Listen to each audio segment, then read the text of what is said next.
Good afternoon, everybody. Thanks for coming.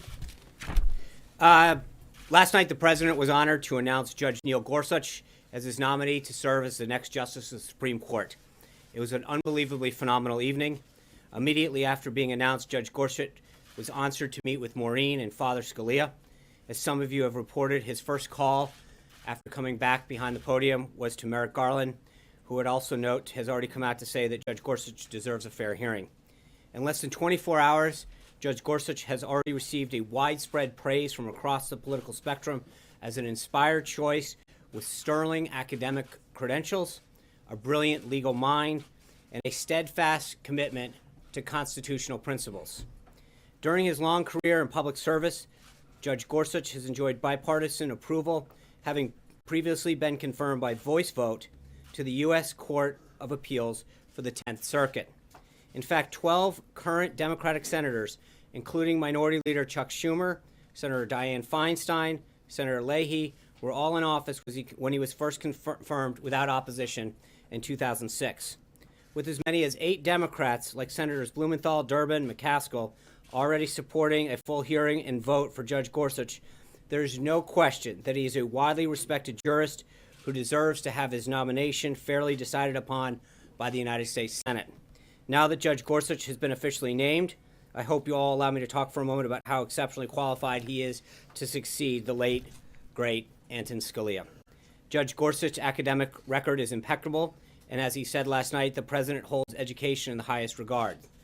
Judge Gorsuch graduated Phi Kappa Beta from Columbia, graduated cum laude from Harvard Law School, and attended Oxford as a recipient of the prestigious Marshall Scholarship. Like Justice Scalia, the cornerstone of Judge Gorsuch's judicial philosophy is fidelity to the text. He believes that judges should not base their decisions solely on the law and the Constitution. He believes, sorry, I almost screwed that one up, that his decisions should be based solely on the law and the Constitution, not on their own policy preferences or personal feelings. He will be a reliable and principled voice on the bench, preserving equal justice under the law, regardless of background. And I would note, I'm going to caveat this, but to my understanding, I think he would be the first justice that will serve as someone he clerked for on the bench. So it'll be a sort of a first when he is confirmed by the Senate. Now on to the issues of the day. Today's February 1st, which means we are kicking off Black History Month. The president has events planned throughout the month, starting today with a listening session that occurred early this morning with African American leaders in the Roosevelt Room. The meeting also included some of the administration's African American appointees. Later today, the president will issue a proclamation. The U.S. Postal Service kicked off the month by issuing the Dorothy Height Forever stamp, the 40th stamp in their Black Heritage series. Dr. Height led the National Council of Negro Women for 4 decades and was awarded the Presidential Medal of Freedom by President Bill Clinton in 1994 and the Congressional Medal of Freedom by President George W. Bush in 1994 and 2004. President Obama delivered her eulogy in 2010, and President Trump is now proud that the Post Office is honoring her incredible legacy as a civil rights icon. At events throughout this entire month, we'll celebrate the contributions of courageous African American leaders from Harriet Tubman and Frederick Douglass to Martin Luther King Jr. and Clarence Thomas. African American history is American history, and this month is a great reminder of that. Continuing with today's schedule, the Vice President went to the Hill with Judge Gorsuch to meet with lawmakers for the first time since being named last night. On the Hill, the Vice President met with Majority Leader McConnell, and the staff spearheading Judge Gorsuch's nomination will also meet with Senators Cornyn, Grassley, Hatch, and Gardner. With Judge Gorsuch on Capitol Hill, I think it's a good time to talk about the confirmation process. Neither of the 2 Supreme Court justices that President Obama nominated were subject to the 60-vote threshold of the Senate filibuster. They received bipartisan support because Republicans, despite some political and philosophical differences, viewed them as mainstream and qualified, and Judge Gorsuch should receive the same fair treatment. Also this morning, the president met in the Roosevelt Room with representatives of outside groups to discuss Judge Gorsuch's nomination, including David Osteen of the National Right to Life, Paula White of the New Destiny Christian Center, Wayne LaPierre of the National Rifle Association, Penny Nance of Concerned Women of America, Charmene Yost of American Values, Juanita Dugan of the National Federation of Independent Businesses, Tom Collimore of the United States Chamber of Commerce, Grover Norquist of Americans for Tax Reform, Leonard Leo of the Federalist Society, Marjorie Dansfelter of the Susan B. Anthony List, and Morton Blackwell of the Leadership Institute. President Trump told the group that his decision on the Supreme Court is among the most important decisions he will ever make as president. He praised Judge Gorsuch for his academic and professional achievements and his lifelong devotion to the law. The attendees thanked the president for making such an inspired choice and for delivering what was, for many of them, their number one issue in the campaign.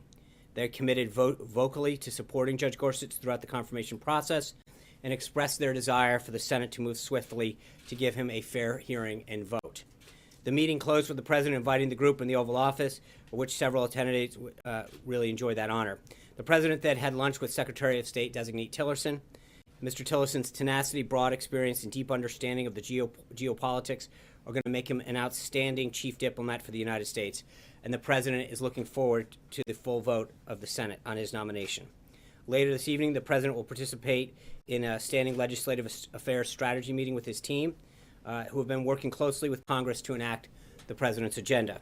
So far, between the vice president and staff, we've had many productive conversations with members of both parties and both chambers on a variety of issues, from trade to the president's nomination for his cabinet and now the Supreme Court.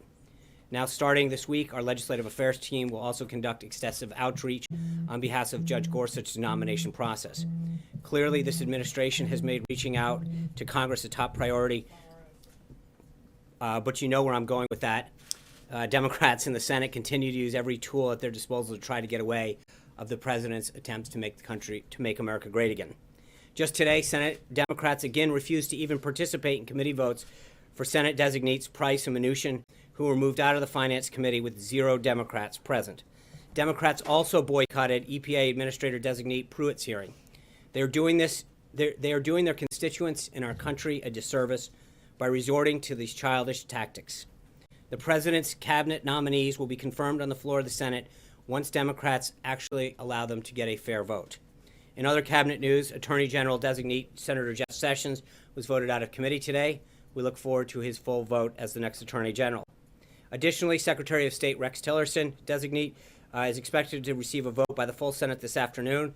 And finally, Veterans Administration Secretary designate Dr. David Shulkin will go before the Senate Committee on Veterans Affairs at 2:30 this afternoon. A few more things before I open it for questions. In terms of the schedule tomorrow, the president will attend the National Prayer Breakfast and have lunch with Harley Davidson executives here at the White House. The president will also meet with Senator Hatch, Senator Wyden, Congressman Neal, and Congressman Brady. Further guidance on all of those meetings will be coming soon. A few personnel announcements. Today, the president sent the following nominations to the Senate: Rachel L. Brand of Iowa to be Associate Attorney General, Stephen Andrew Engel of D.C. to be Assistant Attorney General, and Rod J. Rothstein of Maryland to be a Deputy Attorney General. On another note, yesterday we talked about recent reporting concerning the president's executive order protecting the nation from foreign terrorist entry. I want to draw your attention to some polls that have come out on that subject. For all the hysteria around the implementation of this order, the American people as a whole are very supportive of the action that the president is taking. A new Rasmussen report poll finds that 57%, which is a clear majority, of likely U.S. voters favor a temporary ban on refugees from Syria, Iraq, Iran, Libya, Somalia, Sudan, Yemen, until the government can do a better job of keeping these individuals out who pose a threat. A Reuters poll found that 66% of Americans believe that the United States should limit the number of refugees into the country, and the safety of the American people and the security of the American homeland are the president's top priorities. And most Americans agree with the steps that he's taken to keep our country safe. Further today, the United Arab Emirates foreign minister voiced his support for the president's decision to take our national security so seriously. The foreign minister also added that he believes the restrictions are not based on religion, but on the, quote, structural problems faced by these nations. I know that there was a question on Monday regarding Iran's firing of a missile, an attack on a Navy vessel. I'd like to introduce National Security Advisor General Michael Flynn to provide a quick update. Thank you. General Flynn. Good afternoon, everyone. Recent Iranian actions involving a provocative ballistic missile launch and an attack against a Saudi naval vessel conducted by Iran-supported Houthi militants underscore what should have been clear to the international community all along about Iran's destabilizing behavior across the entire Middle East. The recent ballistic missile launch is also in defiance of UN Security Council Resolution 2231, which calls upon Iran not to undertake any activity related to ballistic missiles designed to be capable of delivering nuclear weapons, including launches using such ballistic missile technology. These are just the latest of a series of incidents in the past 6 months in which Houthi forces that Iran has trained and armed have struck Emirati and Saudi vessels and threatened United States and allied vessels transiting the Red Sea. In these and other similar activities, Iran continues to threaten U.S. friends and allies in the region.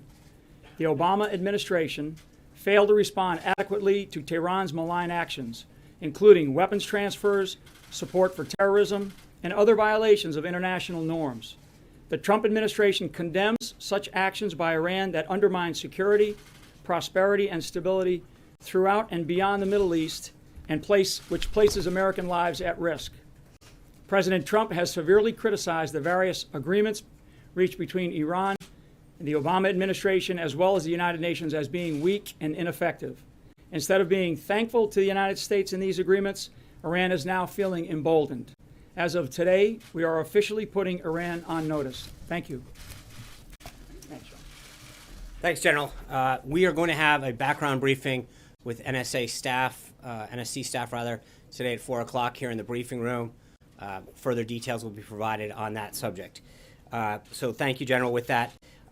As we start off, I mentioned yesterday, I'm pleased that we've expanded the briefing room, at least virtually. And so with that, as I begin to take your questions, I'm pleased to offer the first ever Skype seat question in the White House briefing room to Kim Kalunian from WPRI in Rhode Island.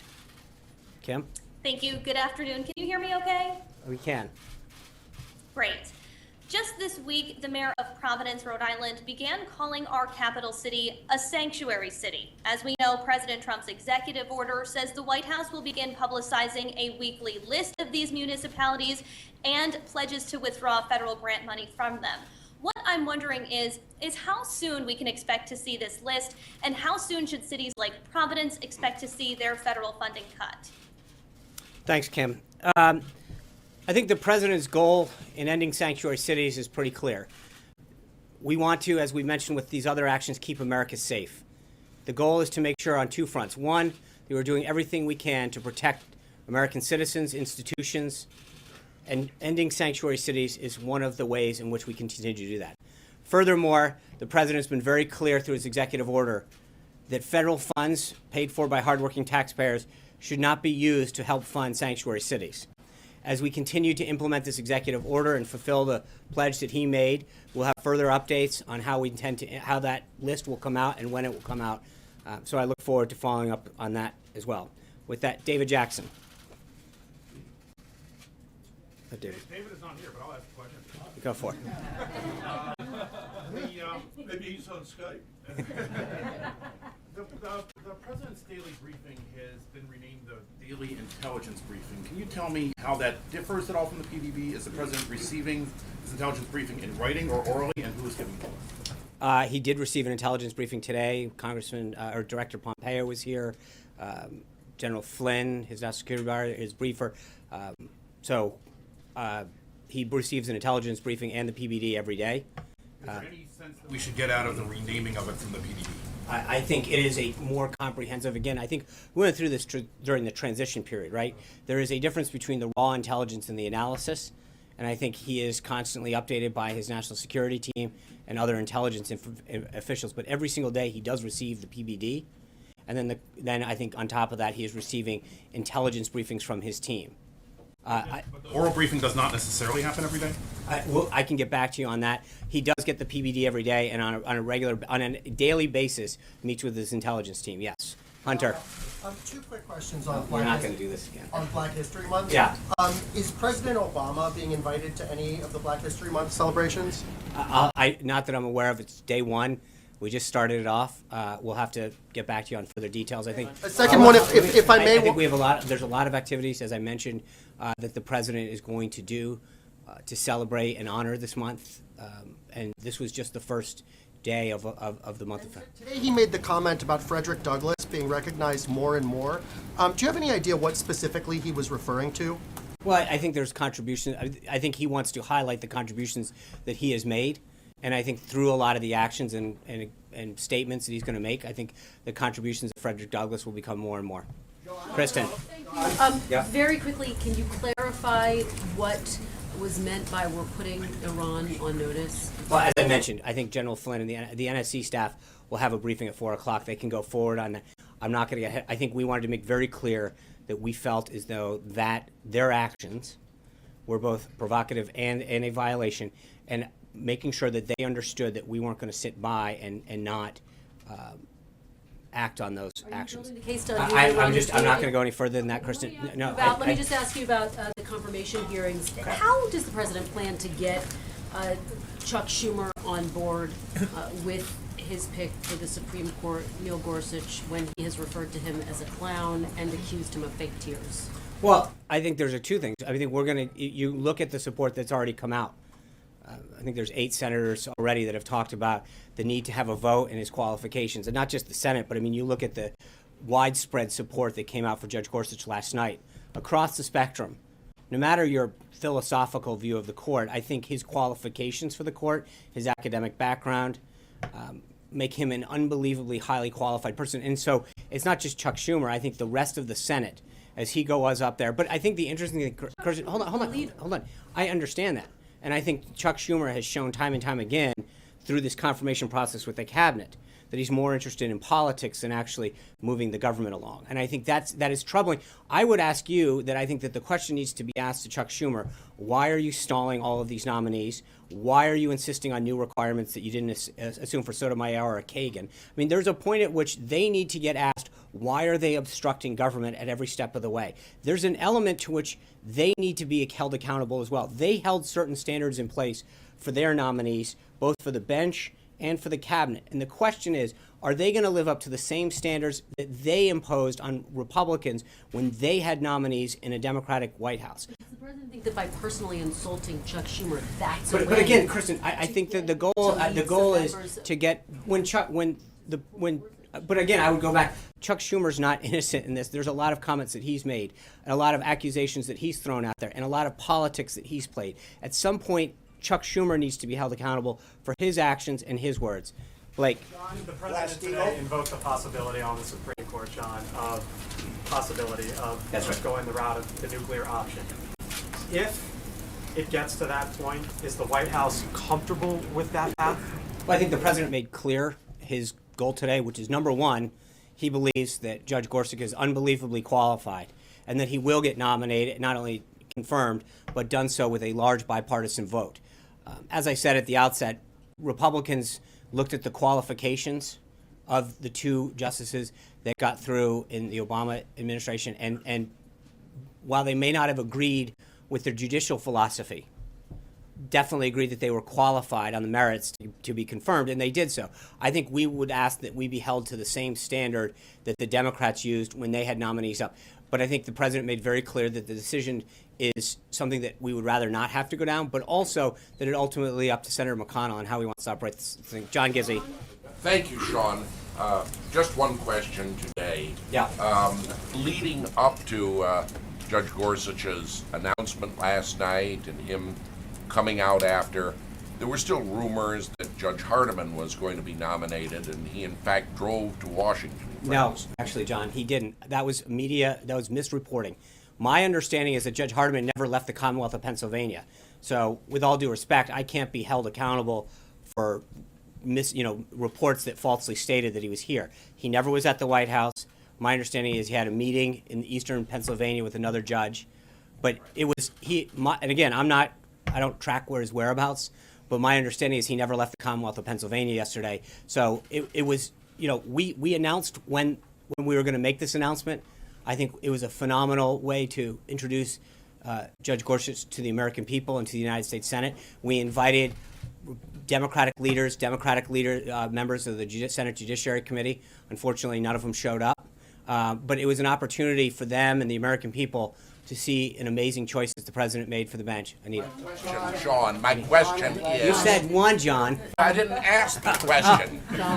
My question is simply this: with the support that he received, the people who called the president, would it be safe to say that Judge Hardiman will be on deck if there is another vacancy soon, say Justice Kennedy retiring by the end of the term? Well, I think there's a lot of vacancies that we see at the appellate level and throughout the government. He's an impressive jurist. Obviously, the four that really made that final list for the president were unbelievably impressive. So I don't want to get in front of the president. Hopefully, he continues to have the president's support and someone that the president was unbelievably impressed with. So we'll have to see what vacancies come down the pike. Anita. I know you love when we say we have two questions. I do have two quick questions about something you mentioned at the top. Sure. First, you mentioned the three folks that are being nominated to the Department of Justice. Right. Why are they being nominated now before Senator Sessions is there? Is it because there's a lack of people? Was he consulted? Or is it just because of the whole issue this week with the acting attorney general? Oh, it's just, it's the normal process of getting those. I've mentioned it at a few briefings that the deputies, the unders, and the actings are in the pipeline. We announced one the other day for Homeland. We've got the Commerce, as previously announced. And so this is just a continuation of the process to fill. With then Senator Sessions, in speaking with him. Of course, he was. These are people that he's clearly aware of and supportive of, 100%. Yeah. And the second question was, you mentioned tomorrow the meeting with the Harley-Davidson executives. Right. There's reporting that he was supposed to go to Milwaukee tomorrow, or he was supposed to. That was canceled because of the company. Can you talk about that? Why I just think, look, that it was easier for the executives to come here, considering the week and all of the activity that's been going on, and we figured the easiest thing to do is, again, no decision had been made about or announced as to what we were doing. We looked at different options, and ultimately the easiest thing to do in accordance with the president's schedule was to invite them here to Washington to talk about some of the stuff that we've been doing. We're not concerned. I think we're not concerned about that. We're concerned about American jobs, moving this economy forward, and we're excited to welcome them here to Washington to talk about the great work that they do and the many thousands of people that they employ. With that, let me go to we're gonna be here a while, guys. We're going to the second Skype seat. Natalie Herbeck from Fox 8 in Cleveland, Ohio. Natalie. Secretary Spicer, thank you so much for this rare opportunity. I appreciate it. I'm learning the ropes. Natalie, you're coming back. I'd also like to quickly ask two questions, if I may. The first one being, President Trump has been quick to take action on several issues he's addressed along the campaign trail. And with that in mind, he made a stop here in Cleveland, and he said that he would like to make cities like ours the economic envy of the world. A bold statement. So our viewers would love to know a specific example as to how he plans to do this sooner than later. That's a great question, Natalie. I think it's not just Cleveland, but it's Detroit and so many of the other cities around the country. You've heard the president talk about the need to rebuild our inner cities. We were really impressed with Cleveland. This past July, we went there for the national convention. The people of Cleveland, their desire and the rebound that the city has taken. And I think that when you go to whether it's a city like Cleveland or Detroit, through different tax and regulatory measures, there's a way that we can continue to bring manufacturing back, we can continue to bring jobs back, and whether it's Harley Davidson or Carrier or Lockheed or Boeing or the GM, Fiat, Ford, these companies he continues to talk with about how they can bring jobs back, relocate things. That was, again, another one of the conversations that he had with the pharmaceutical companies yesterday. How can they bring jobs back? How can we ease regulations to do that? So it's about making sure that we have an environment, Natalie, that allows more cities to compete, to grow the manufacturing base, and to recognize the things that we can do tax-wise and regulatory-wise to allow that to flourish. Cecilia. Steve Bannon can be heard on recording saying Islam is a dark religion, not a religion of peace, a religion of submission. Does the president share his chief strategist's apparent beliefs on Islam? No, I think the president's been very clear that his number one goal is not to target any one religion, but places and areas where we believe that there is an issue. That's what the executive order was all about the other day, making sure that areas that we don't feel have the proper mechanisms in place to assure the security, that when they travel to the United States, that we know that they're coming here for peaceful purposes. The president's number one goal has always been to focus on the safety of America, not the religion. He understands that it's not a religious problem, it's a radicalization problem, that there's a big difference between Islam, the religion, and radical Islamic terrorists that come here to seek to do us harm. But nothing about his comment that the president wants to distance himself from or even elaborate on? I just think I made it clear that there's a difference between the president's view. Yeah. Thanks. There have been multiple reports of people landing Saturday in the U.S. with valid visas who were denied entry and placed on flights back out of the country. So that's in violation of at least 5 of these federal judges' orders that came down. Is the White House working to ensure that those people illegally deported can return to the U.S.? And are these court orders causing any second thinking about certain aspects of the order? Well, I think we issued earlier today some clarification, an update from the counsel's office that clarifies Section 3C and 3E that legal permanent residents, LPRs, that the waiver, we no longer need a waiver. Initially, as the program was lifting off, the idea was that they would go through, be granted a waiver, of which everyone was issued a waiver coming in. In the sake of efficiency, we have interpreted the guidance to all of these agencies, to both the Acting Secretary of State, the Acting Attorney General, and the Secretary of Homeland Security, that the guidance is all individuals responsible for the administration and implementation of this order, that does not apply. They no longer need a waiver. Because if they are a legal permanent resident, they won't need it anymore. Sean, on Glass-Steagall, the president during his campaign said that he supported a reestablishing of Glass-Steagall legislation, which would separate the investment banks from the commercial banks. There's legislation on both the House and the Senate side. It's in the Republican program.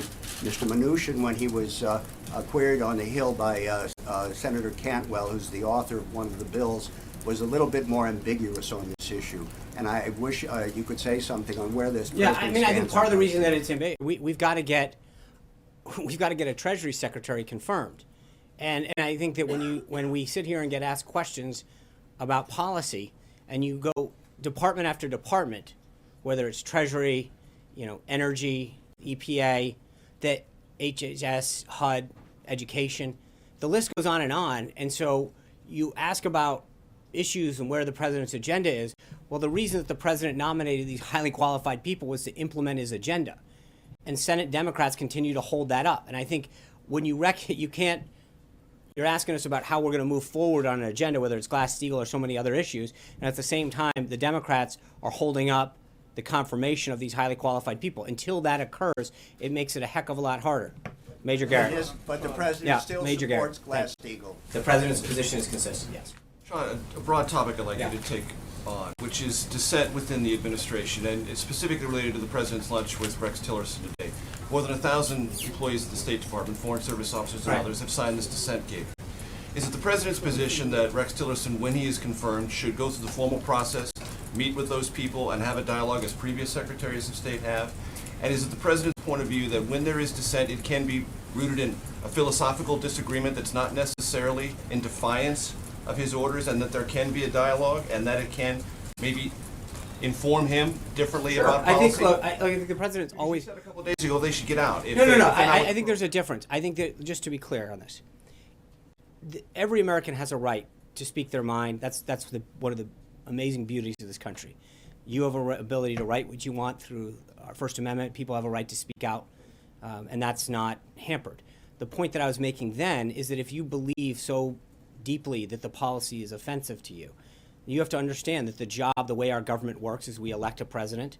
That president gets to carry through their agenda that they set out with the American people during the campaign. And so they have a right to express it. And I think Secretary Tillerson, for those who've gotten to meet him, has a very open mind and a desire to meet with people and hear ideas, as does the president, as evidenced through what he's did through the transition and what he's done since he's become president. He has met with groups, businesses, associations, Republicans, Democrats, independents that have been supportive of him, that have not been supportive of him.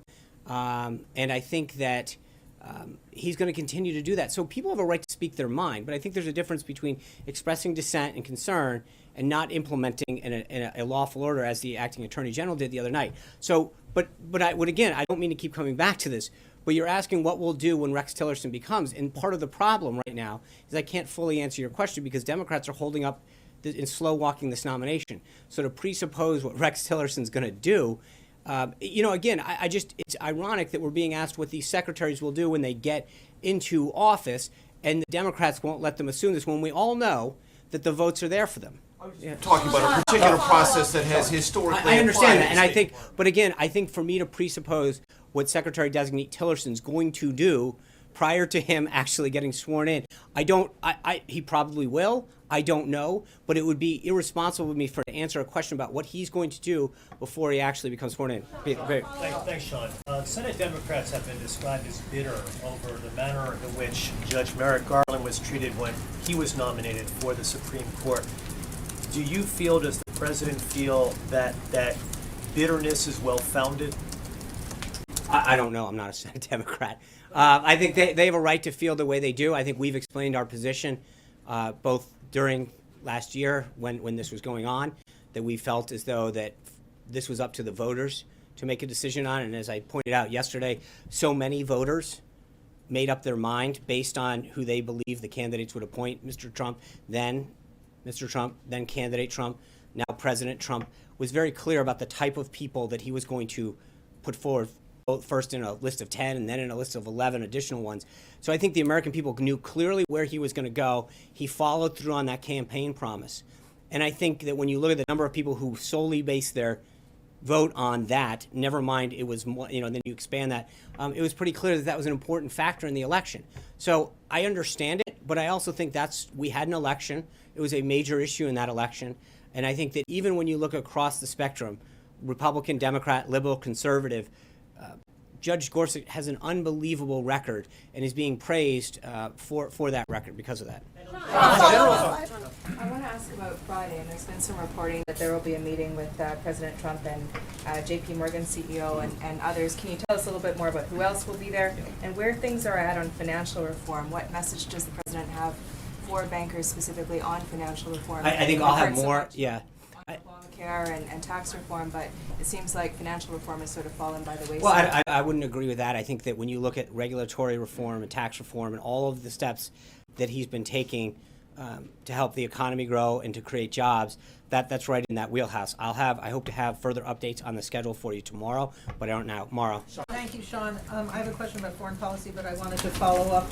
You said that LPRs no longer need a waiver, but you didn't answer the question about what about the people who were put on planes, people who were LPRs but were put on planes back to where they came from. What happens to them? Well, again, I think then they go through the process. It depends if they're an LPR. If not, then they go through the application process.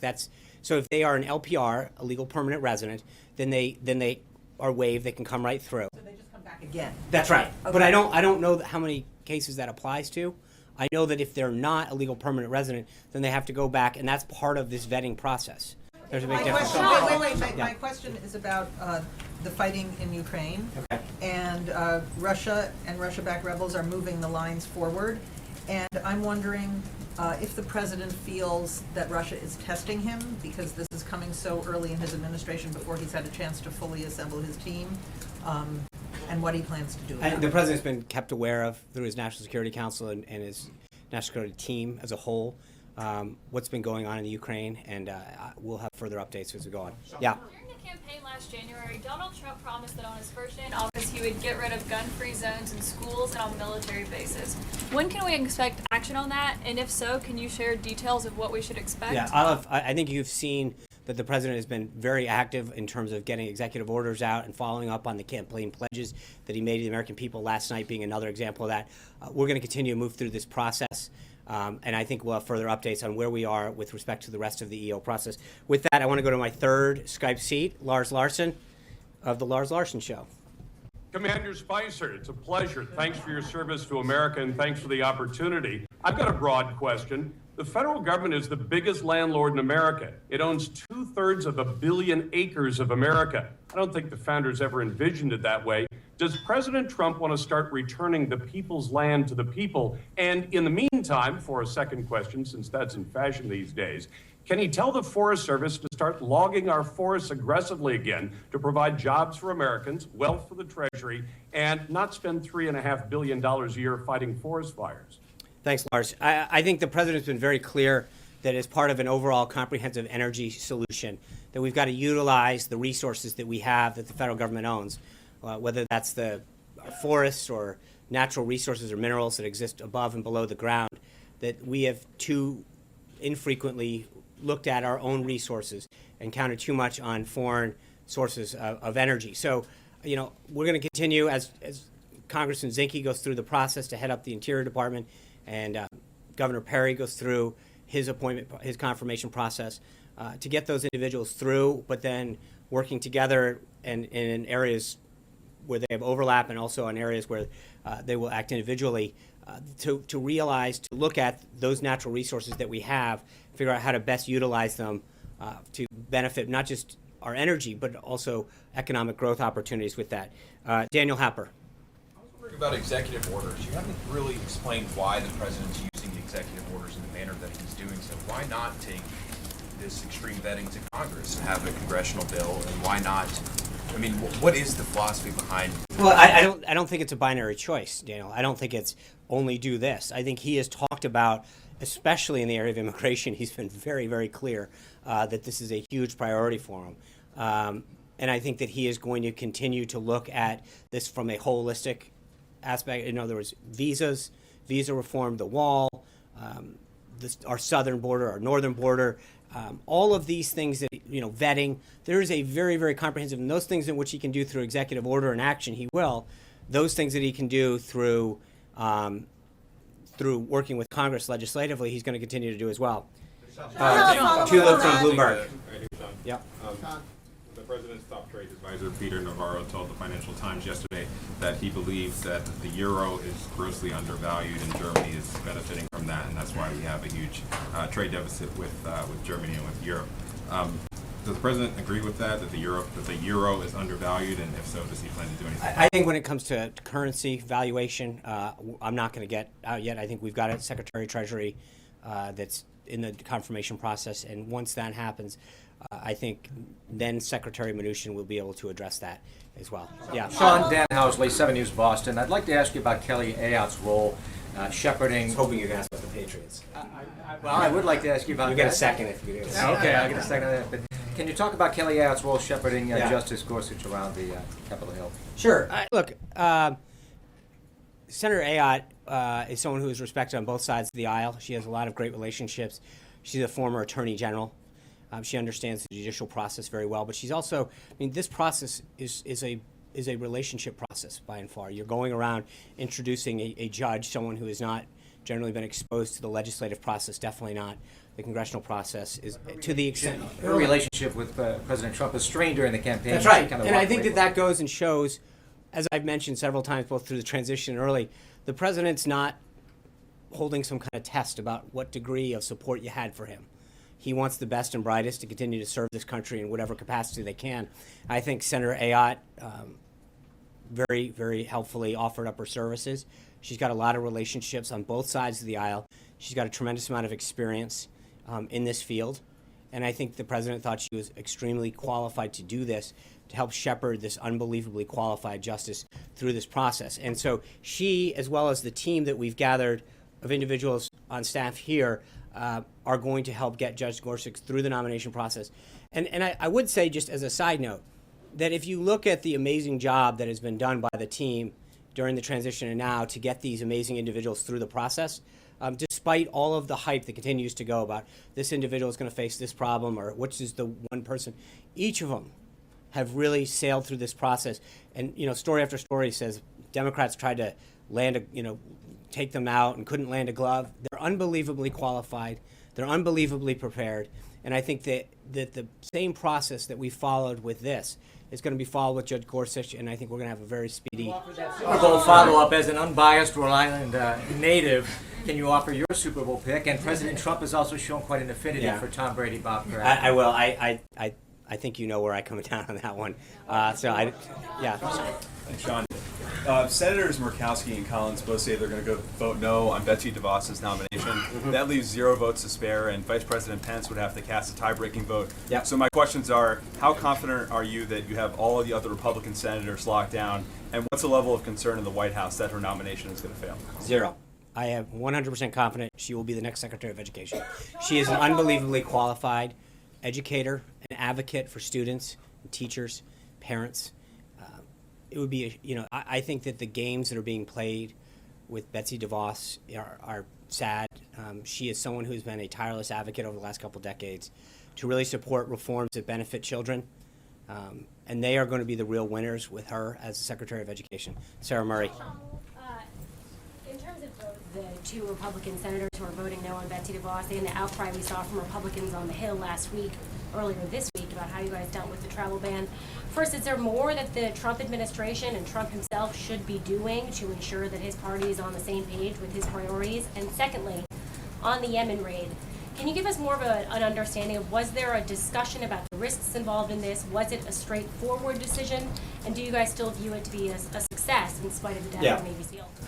So first, I would just note, Sarah, that I've heard story after story in the last 40 days about how, whether, going back to the last question about these nominees and not getting through, Rex Tillerson was going to go down and so is going to, and every one of them, after they got to meet with senators of both sides of the party, have shown why the president chose them, because they were unbelievably qualified, unbelievably ready to lead and enact an agenda of change in the area of responsibility that they're taking over. And I think the same is going to be true for everyone else who's remaining. Two members of your own party disagree.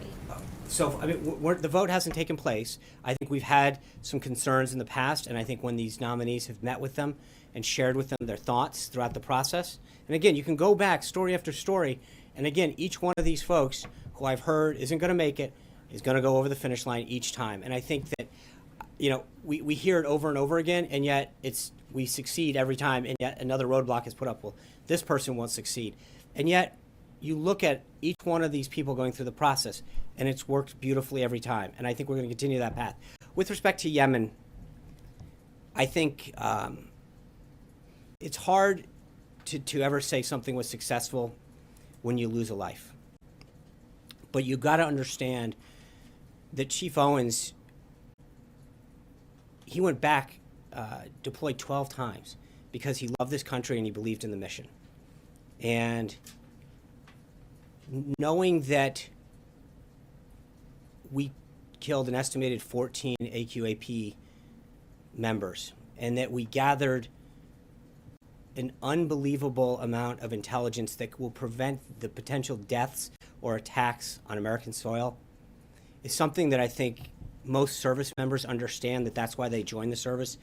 And so you never want to call something a success 100% when someone's hurt or killed, and that was the case here. But I think that when you recognize that an individual like this loved this country so much and deployed over and over again because he knew that the mission that he was conducting was so important to our protection, our freedom, our safety. And I know that when the president spoke to Karen, his wife, and talked about the 3 children that he left behind, she continued to be impress upon the president, rather, that while it was an unbelievably sad and emotional time for her and her family, that he loved doing this. And so, again, I don't think you ever call anything 100% success, but what he did for this nation and what we got out of that mission, I truly believe, and I know the president believes, is going to save American lives. With that, let me go to the last question on the Skype, and then we'll continue. Jeff Job of South Central Kentucky, of the Jeff Job Publishing in South Central Kentucky. Jeff. Thank you for allowing me to be part of today's White House press briefing. Clearly, anyone paying attention will see that President Trump is aggressively acting on his campaign promises. This in itself gives hopes to my state, and particularly the region in which I grew up, Appalachia. We've seen countless politicians make promises at both state and national levels, and not only forget us, but to turn on it. So my question is, how soon or when will the rules restricting coal mining, coal burning, and coal exports be reversed? Thank you. Thanks, Jeff. I've talked about this a couple times so far, but I believe, the president has very clearly stated that clean coal in particular is an issue that's so important to our energy independence as well as our job creation in this country. And so whether you're talking about Kentucky or West Virginia or Pennsylvania or so many other places in this country that rely on coal, bringing the production of clean coal back is good for our energy independence, it's good for our economy, it's good for job creation, and it's something that he continues to talk about. And I think once we have Secretary of Energy confirmed, that we can continue to take steps to move forward with. Finn Gomez. Thank you. Where's Finn? Two questions for you. After the primetime announcement last night, it seems like the numbers are pretty good. Do you have a sense that this president will be more aggressive than his predecessors on seeking primetime airplay for his announcements? And two, top Democrats are asking the Defense Department to investigate Michael Flynn for possible violation of the Constitution. Sounds like you saw that story. Did you get a response to that? Yeah, I think on the airtime issue, that's something that we're not particularly suffering from when it comes to attention. And I think the president does a phenomenal job of getting attention and getting his message out. His use of social media in particular is something that when you look at the number of people, I think we did something like 11 million people watching the address on Facebook Live last night. Obviously, if we have important issues to discuss with the nation or announcements to make or nominations, then we'll request time. I don't think that that's something that we've spent a ton of time figuring out. I think we're doing pretty well on that front. And then I'm sorry, the second question, Mike? The request from Democrats to investigate Flynn for a possible violation of the emoluments clause. Yeah, so General Flynn, like I think probably countless, if not hundreds of retired flag officers, joins a speaking bureau and has given speeches at various places. And I think that is something that is kept in practice. And the Department of Defense is, the appropriate place for them to review it. But as I said, I think that when you look at so many countless retired flag officers, that's something that generally keeps the thing. Zeke. Hey, Sean. General Flynn, what about your offers and criticism of the Obama administration's handling of Iran in particular? Is that something we should be expecting to hear more from this administration, whether it be on foreign policy or other issues, criticism of the previous administration going forward? I think in areas where there's going to be a sharp difference, in particular national security, in contrasting the policies that this president is seeking to make the country safer, stronger, more prosperous. He's going to draw those distinctions and contrasts out. But it's in this particular area, I think the president, when it came to the Iran nuclear deal, was very, very adamant in his opposition to the deal and to its implications. And so he's going to continue to make sure that the American people know that some of these deals and things that were left by the previous administration, that he wants to make very clear what his position is and his opposition to them. And the action and the notice that he put Iran on today is something that that is important, because I think the American people voted on change. Again, this is another issue that he was very clear about. So with that, thank you guys. I'll see you tomorrow. Take care. Have a good day. One more, sir.